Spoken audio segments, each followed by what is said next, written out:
once watched a short video of my favorite Ghanaian president, Jelly John Lawrence. That's a man I respect yesterday, today and forever because of his outstanding wisdom when it comes to African Renaissance.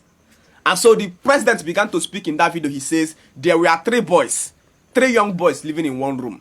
He says all of a sudden, one died mysteriously.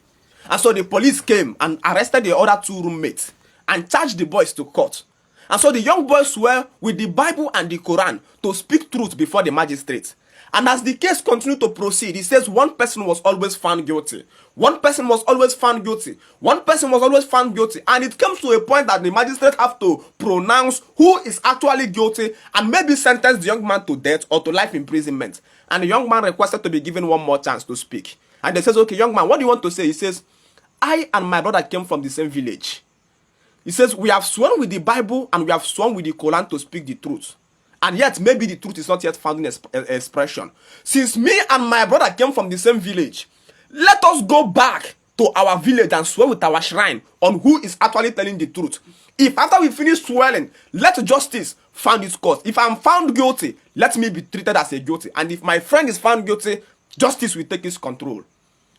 The court and the magistrates and everybody inside the room was silenced and traumatized. What is the moral beside this story?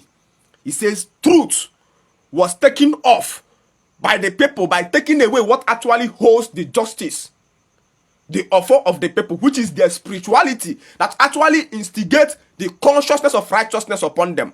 That which fears people to live a moral life has been taken away from them, which is their spiritual guardian. And then there has been given a fiction story that they know the people will never fear.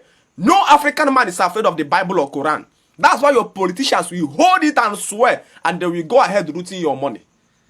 The people came to destroy your spirituality, that which gives you, everybody, the consciousness and the mandate to speak the truth. Because people don't speak the truth because they want to speak the truth. People speak the truth because they are afraid of consequences. The reason why your ancestors goes inside a far different farmland, bush, egu, and go and cultivate yams, cassava, and all kind of things, and if they finish cultivating, they will come back and they will have peace of mind of not losing or anybody stealing their property, was because their spiritual system was guiding and preserving anybody from going to steal another man's yam. You cannot go into another man's farmland and go and steal his maize. The spiritual system is there to guide them and protect them. Immediately they come and destroy that spirituality. Today you plant in your farmland and you discover somebody go there and harvest your cassava. You have not witnessed it. A man came to destroy your spirituality. That thing that makes your wife to stay royal under you. And then your wife now carries the Bible. I have told people, if you're a man and your wife is going to church, you are a very, very unfortunate. In fact, the labor of a man that his wife goes to church is in vain. I'm telling you the truth. Because a wife, a woman that listens under the tutorship of another man can never submit under another man. You can't serve two masters at a time. If your wife takes tutorship and mentorship under another man, that man is the person she sees as the ruler and the Lord. She's now seeing you as a mate, a partner, a better half. Your house is a fighting ring while the pastor is taking your control over her. So a man came to destroy the spiritual system that make us not to fight over justice. And now gave us Bible to swear. That's why justice cannot find expression in our courts today. Today you go and buy land. Like I came from Ogboka. If you buy land from anybody in Ogboka, you do Nliana for the person. Which on the day of Nliana, they will kill maybe a cock, maybe a goat or a ram. Pour the blood upon the land as a sacrifice. That this is an agreement that we agree that you sold this land to me and this land belongs to me now. Spirituality. Tomorrow that blood, if that person can never even think about going to drag that land because the blood poured on that land will speak against him.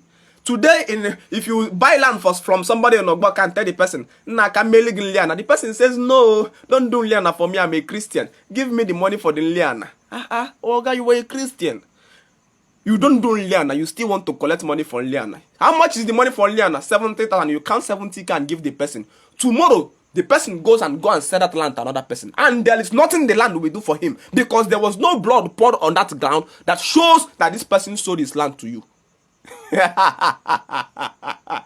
A man came to destroy your spirituality, gave you religion that teaches you forgiveness and tolerance. so that he can destroy you, make sure that he violates all your defense mechanism. He says, let us go and swear in my village shrine so that we can know who is actually telling the truth. A plea from a man that is about to become a victim in Ghana.